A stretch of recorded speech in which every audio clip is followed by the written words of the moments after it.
mabe a topesa bino actualité kombo nanga ezala Kisambu Mawana Eric wana banomanga comme surnom naboka bamba mabe banomanga Bitakwira IDPS molobe à peuple congolais a topesa bino actualité ozo mené na RDC les 5 sont faits prévus gouvernement na terre ou gouvernement erza gouvernement moya 45 ministres ngana sala ki ba déclaration gouvernement va être 35 mais na s'appelle 45 pour équité pour tozaki na gouvernement 65 ministres équité et comme 45 ils ont déjà avantage à bien mais na s'appelle ka rapport premier ministre tant sa consultation na samedi ayamba ipe yuma na kati ya consultation ne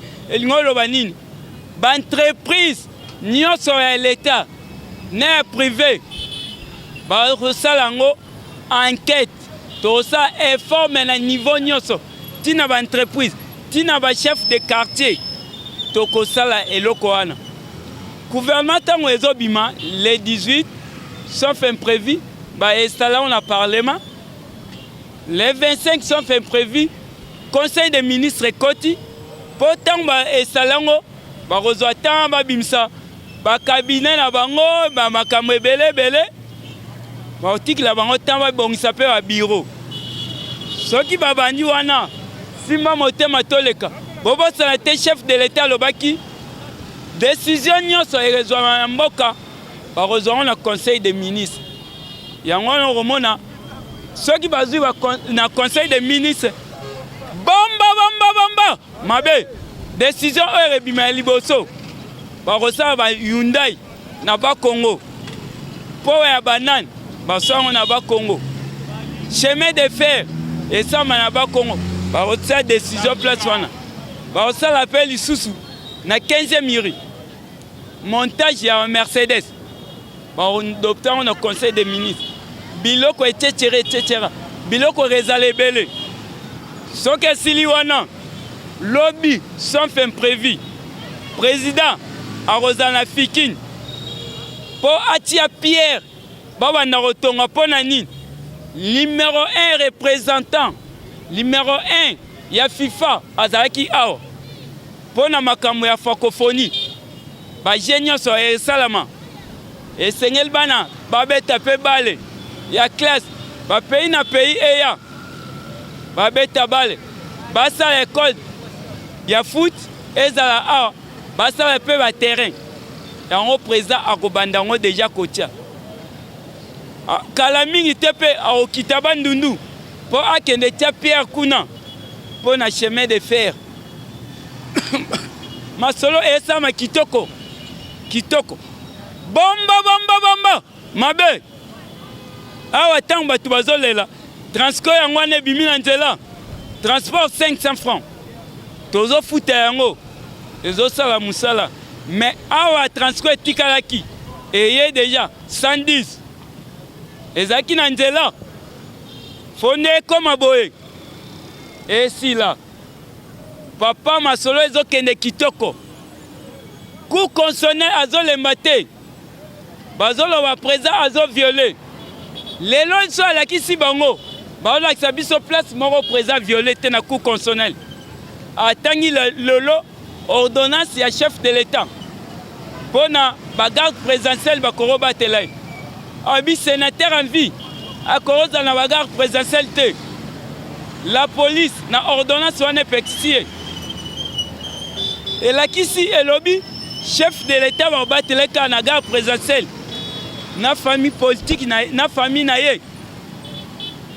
na nyonso oyo ba politique c'est le chef de l'état akopona na kati ya famille politique na ye ba nani oyo baza na danger atindela bango abi soki ozomona neti dossier ya CG Kabuya abi soki bozomona atamona amour ba service ya moura bazo kipete c'est que bayebi et ça marabongo président seke atindaki eza ye mpo mutu mosusu akotinda kuna aza te ku consonant atangi yango lelo azongisi bato na nzela na makambo ya Sénat asali kolakisa bango ke oyo bato bakokanisa yango te mikolo ezalaki mabe bomba mabe président alansaki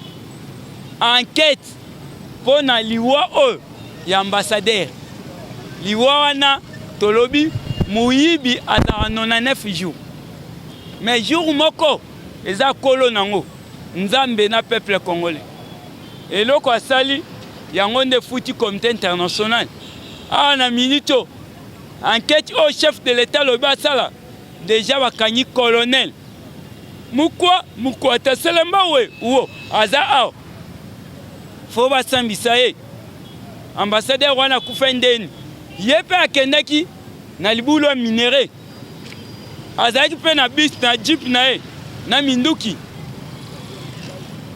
merci kaka mpo président na bango azokondane PAM azokondane MONUSCO yo okei na mboka ya bato odeplace ozoloba te sikoyo bakoloba neni soko okutani na likama oza réseau te bayebi eloko ni balona awa basango baye kokomprendre ke gratuité oyo tobanda obundisa mpo président Félix akangami nango eza avantage peuple congolais article 43 classe eza ofele mais ministre bakongo abundisi yango ta mulai détournement salami asali bekole ya banzete na mboka na bango bana baza te bomba mabe ntango asali awa justice à travers IGF azwi apesi justice baélément bazobenga ye baparent na invité bino boza wapi avantage na bino yango wana ministre bakongo abebisi yango botelema bosala déclaration jour à procès na ye eleka neti ya kamere na télévision mpo bino nyonso bomona clair elekaki eloko wana ndenge nini awa lelo basango batelemi mpo na nini mpo bamoni gratuité Félix akwese bango akwese lisusu moto ambassadeur oyo alobi enquête balobi tokotelemela wapi tokufi ya kotala yango moni lelo balobi élection na 2023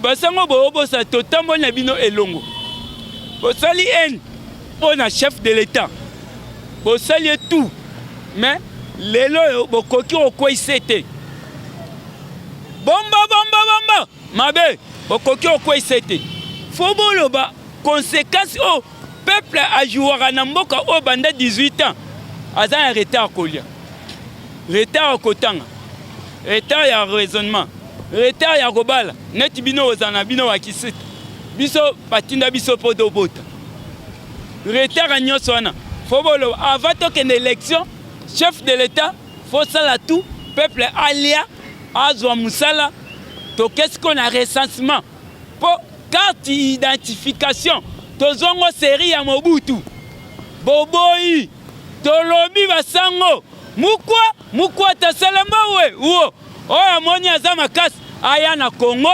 atuna peuple élection ezosalama te mpo nani awa na Congo soki peuple alie 4 fois te azwi musala te élection abu pia yango wana bandeko TV ezangonga bato nyonso bozolanda biso bozosoutenir ngai na kotala ngai bosoutenir ngai na kobenga bosoutenir ngai ya kobakisa makanisi nzambe asunga bino kala mingi te nazalaki na makambo politiki mingi turo na kopesa sikoyo pasi na groupe na ngai ya théâtre neti na lansaki mpe groupe ya parlement debout na ngai ya Delvaux bolingo na Delvaux na Prince Alalou na banda 6h na 6h 7h na kopesa yango mpo kala mingi te na olanse groupe na ngai théâtre bolmona yango tozalaki kaka tolongola système kabiliste totia siko avantage oyo eza mpo na peuple congolais mpo na démocratie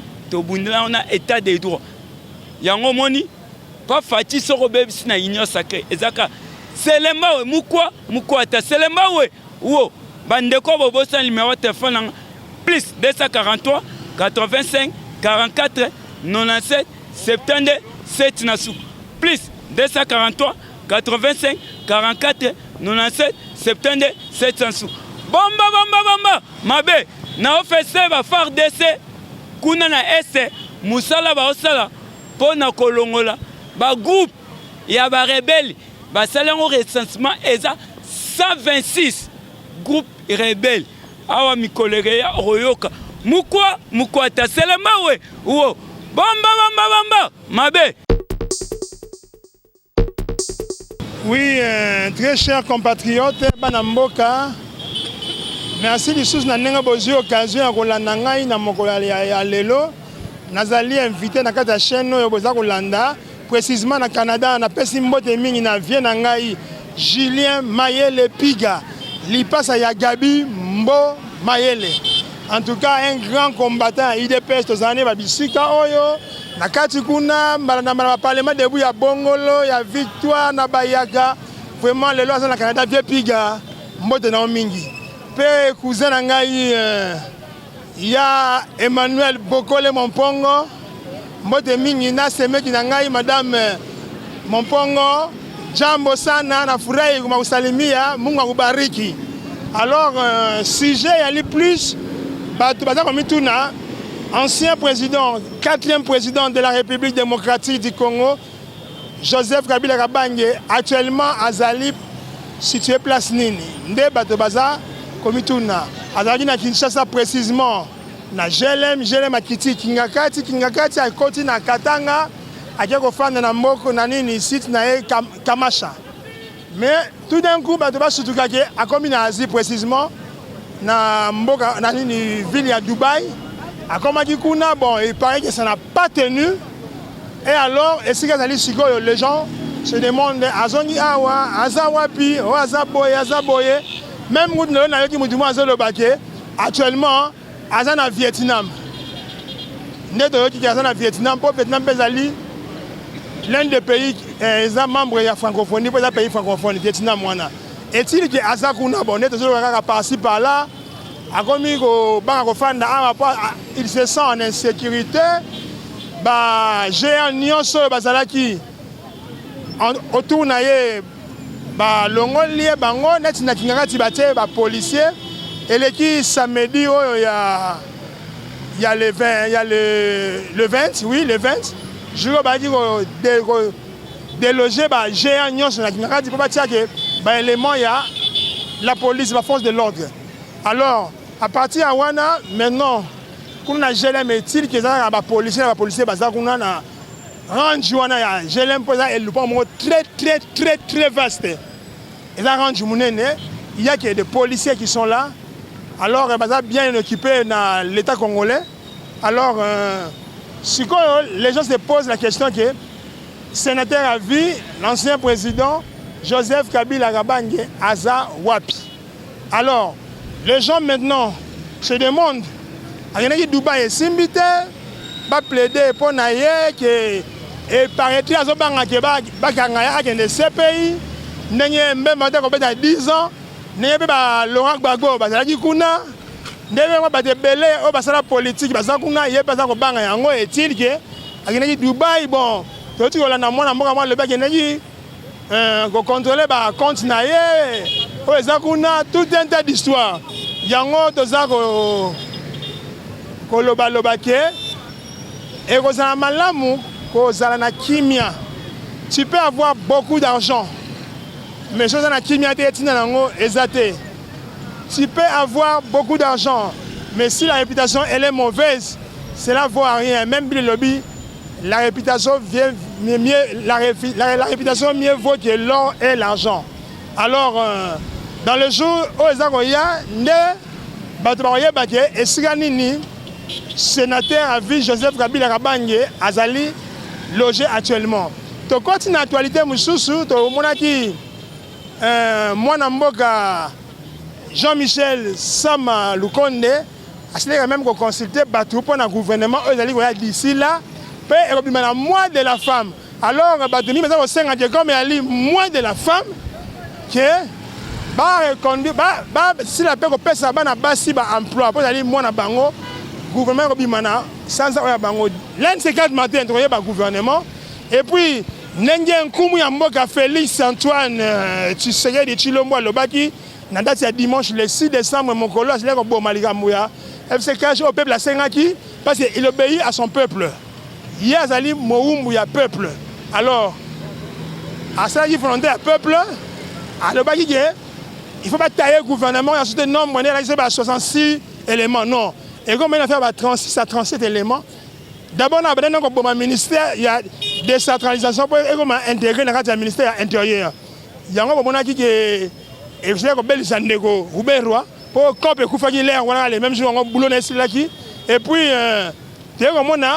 les 6 ans, à Panzef se cache, les 10, Mabunda, à Kouaï, les 14, Fachi se présente devant les 2 chambres du Parlement pour appeler sa bilan année et puis après sa bilan année et puis j'ai même connu des humiliations. Tout le monde le sait. Alors, aussi comme on a débattu le Premier ministre, qui est surpris. Et Nazak convaincu que le nouveau Premier ministre a retravaillé avec honnêteté parce que je tiens à lui rappeler une histoire particulièrement entre moi et lui. On m'a envoyé une somme d'argent par ma sœur Sarah Frenel, que j'ai salue, qui est en France, précisément dans la ville de Caen. Et son mari, le beau-frère Franck Frenel, salut à vous deux. Et surtout à ma sœur, maman Esther Sononze, salut. Alors, dans un hôtel, même Link, qui a retiré une somme d'argent. Je vois un homme à côté, l'État n'a pas rempli aux fiches. Un homme à côté en train de causer au téléphone en disant ceci, mon cher, on fait de la politique pour chercher à marquer une belle histoire. La belle histoire, c'est quand la belle histoire est comment? C'est quand on cherche l'intérêt de la nation, la progression pour le pays, et on plaît au peuple. C'est ça, la bonne politique. S'il s'agit de faire la politique pour plaire à un groupe de gens qui sont minorités par rapport au peuple qui est majeur, ça ne sert à rien d'être mal vu par la population. Mieux vaut laisser et garder une bonne histoire envers le peuple. C'est pour cela que j'ai dû préférer de démissionner. J'étais très étonné de voir ce monsieur parler. Je rempli fiche, oui, mon frère, j'ai démissionné parce que le système est une entreprise, non, un ministère à sport, c'est moi le ministre. Ah bon, je ne savais même pas qu'il y avait un ministre à sport. Moi, j'étais très ému. Et il me dirait quoi, son père le disait, mon fils, tu ferais de la politique. S'il n'y a pas d'intérêt pour la nation, pour le peuple, cherche à démissionner et à garder une belle histoire envers le peuple. Et Dieu va te récompenser. Il y a un moment où il m'a récompensé, a remis la tête du gouvernement, et je lui dirais bon travail. Alors, j'étais très ému de causer avec ce monsieur. Je ne savais même pas que c'est le ministre. Quand il a quitté, c'est Denis Gamba qui a remplacé. Alors quand je sortais, il m'a filé encore, il m'a dit ajoute ceci, il m'a filé $50. Vraiment un monsieur très doux, ça fait au moins 6 ans passé ici, je ne me trompe pas dans telle même ligne à 20h. Vraiment, on a très convaincu le gouverneur, premier ministre, on a un très bon bilan et puis le peuple a reçu la Roseka, le peuple a Sekaka. Peuple a Roseka. Et puis vient Bossopé, un homme que j'ai connu en 1986. Nandiringiri, à l'époque, on a venu Mongana, l'air à l'époque de Mobutu. Et puis, le ministre de sport, le gouvernement, il y a Birindou, toujours l'époque à Zahir. Alors, les souvenirs de ma solo, vraiment, on a convaincu que le travail dans la vision chef de l'État, nous n'avons pas Molabino. C'est moi, votre humble compatriote, Joseph Ilanga Lamola, Algérie. Voici mon numéro de téléphone. Plus 243 84 503 77 52. Je répète encore, plus 243 84 503 77 52. Ciao, à la prochaine occasion.